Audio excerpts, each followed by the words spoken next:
mask. You know what I mean? Okay, perfect. Like on the plexiglass. Do you think that, Jason? What's that? Do you think that the tape was to hold together? You know, George may know. There's Do you feel like they made the mask put them in the plexiglass? I think so, but right, and then maybe labeled them. That's maybe the tape is sort of in an odd spot, so I'm not quite sure what the intention was. There, that's this. Oh yeah, sure, yeah. Just the hilarious. But it's like.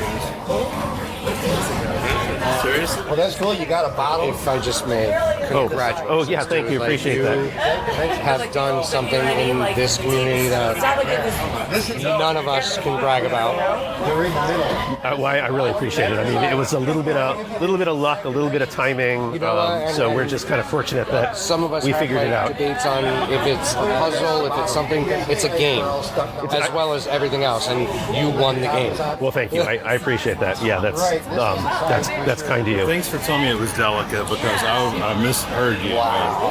Well, I know you've had time with it, but is there anything that surprises you about it? I think the vibrancy of the colors is really amazing, and actually the construction where there's sort of this yarn or string that's below it. I'm surprised. I mean, so what you're seeing is where the excavator hit it, right? I mean, so basically, like, just broke it up. It was intact. It was intact, and you have this giant machine that's coming down below home plate, and he just cracked it open. And he told me that the first thing that he pulled out of the ground was the plexiglass. Yeah. So he hit plexiglass, and he wasn't expecting to see plexiglass, and that's actually what made him go slower and kind of try to dig around it.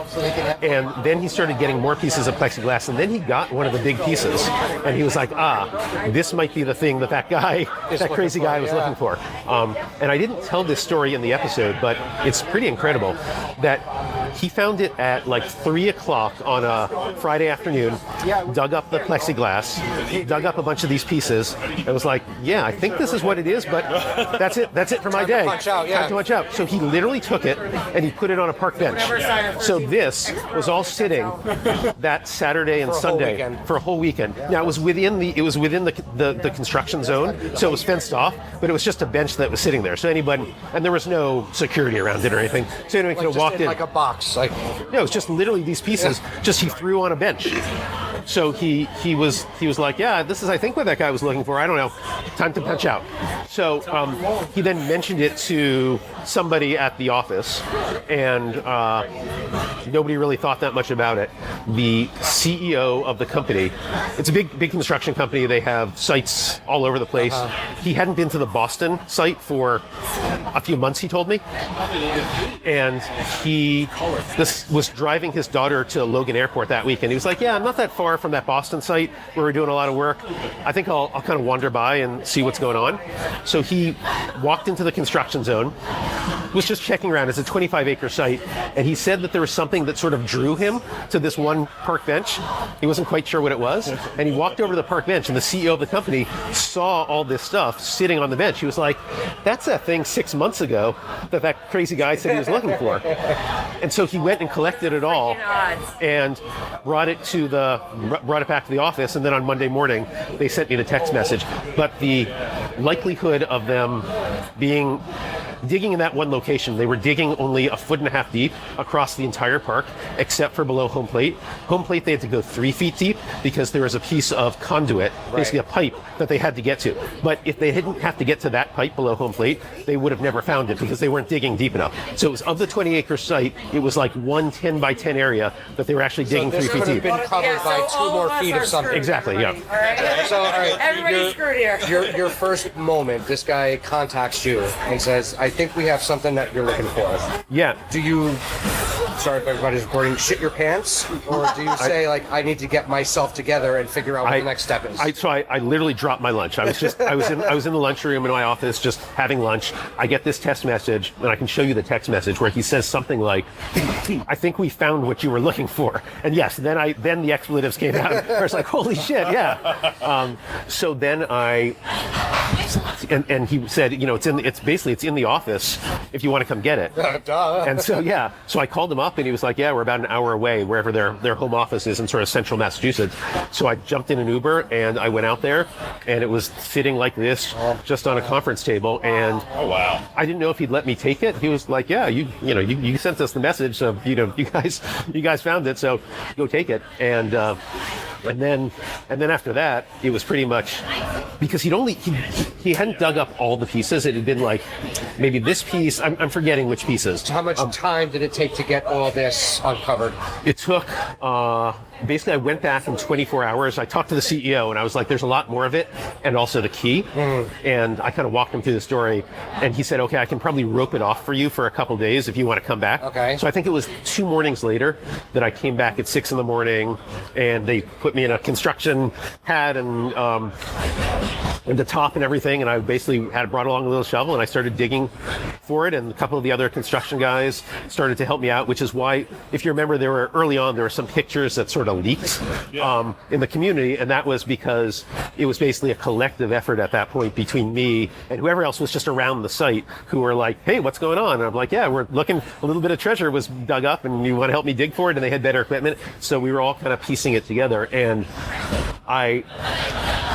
then I was sort of trying to figure out what to do, because we'd gotten there was just bits. So imagine like a 10-foot square area, and there were like bits and shards of it, and we were getting little pieces, but I was like, should really try to capture this in some sort of more meaningful way. I didn't quite know what to do. I was like, I can just post it on the Facebook page, I can contact George, and I figured the next best person to contact was Josh Gates. And so I sent out an email, like everyone. I've gotten a lot of people who've said, I've been trying to reach Josh Gates, I can't do it. And I did the exact same thing. I sent him an email actually the exact email they showed in the show, which had, basically pictures of what I'd found, and said, I think I know I've uncovered the cast. And I sent it off to him, and I was sure like an hour later I was going to get a response from him like, dude, you found it. Nothing. So then I contacted my brother. So I'm fortunate enough that my brother actually works in reality TV, which has nothing to do with this. He just happens to live in LA and work in reality TV, and he knows a lot of the people at a lot of those networks. So I said, hey, I told him the story, and I said, hey, can you see if you can get a hold of Discovery Channel, because I'd love them to, chronicle it or do whatever.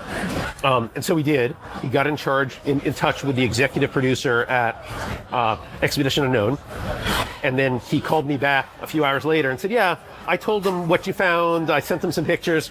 They're not interested. I was like, they're not interested. Oh man! He said maybe they'd be interested in coming to LA in a few months, or that when they're out in Boston, they can do like a web video sort of thing and post it on their site. I was like, oh, all right. So now what? And so I'm actually that night. This is like 3 days later. We've got shards of the cast. There's still pieces of it in the ground. I go and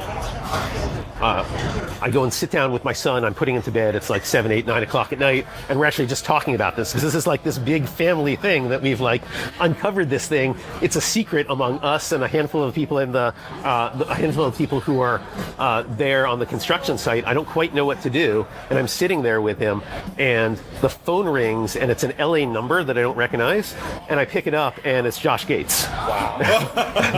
And that's where I really shit my pants. And so he was like, hey man, I heard you found something. I was like, yeah. And I'm like, to my son, I'm like, it's Josh Gates. So, and for me, that was a big moment, because we'd found out about this entire thing from Expedition Unknown, and Josh Gates from the Boston area, somebody that I sort of looked up to. And so it was pretty amazing that he was there calling me, and he said he was in the Indian Ocean filming some other episode, and would it be okay if they flew 18 hours around the globe to chronicle us? He just dropped everything, right? Yeah, and so that's what he did. No, it's not. No. Right.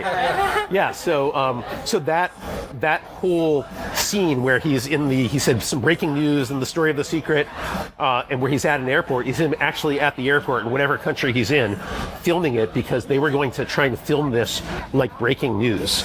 So 3 days later. it was like 3 days later that he got a crew, and he came out and he was the director of this, which I thought was pretty amazing. So he had a crew of maybe 3-4 people and a production assistant and all the gear that needed to be used to shoot this in a high production way, but he was actually there directing all the shots and making sure that the sound was good and that he got the aerial shots and all that.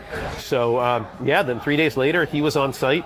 I think it was that weekend, and they put together an episode. They only had one more episode left to air that year, and that was the final episode in October, and they ended up bumping whatever was scheduled because they planned this stuff months and months in advance. So they put this all together in a period of like 2 to 3 weeks from the time that it was found in the beginning of October to the time it aired in the last week of October, 2-3 weeks, which is really fast for them. And then they also, about 4 days later is when we went to New York to meet the family and all that. So it was just an extraordinary experience, and then dug up the rest of the pieces and off we went.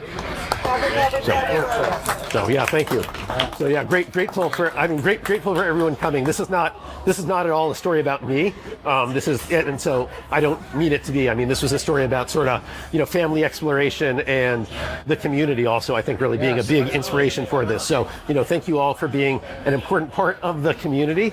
And I think if it wasn't for the community, it wouldn't have been something that I would have been inspired by and interested in. So thank you. I'm grateful for all of you coming from far away to kind of join me in celebrating this adventure. So I do really appreciate it. So on behalf of my kids and everyone else, thank you.